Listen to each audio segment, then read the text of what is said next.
In this practice, calculate the gravitational accelerations using the period of the pendulums and the length of the strings you used. Write down the gravitational accelerations.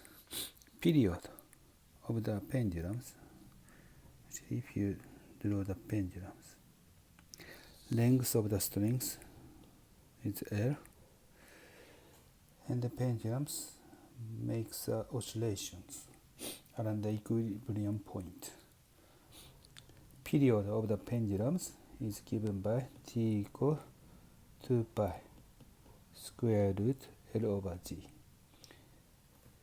And we'd like to discover this g from the experiment.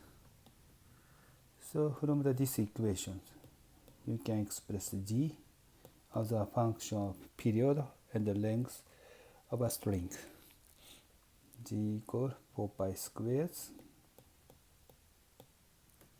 L over t squares. You can easily measure the length of the strings with tape measures. And also t. You could measure maybe the 10 oscillations of the pendulums, and you could measure how long does it take for the 10 rotations. And once you get the times, you can divide the number of the oscillations, you will get the period. You can measure these two values, L and T's.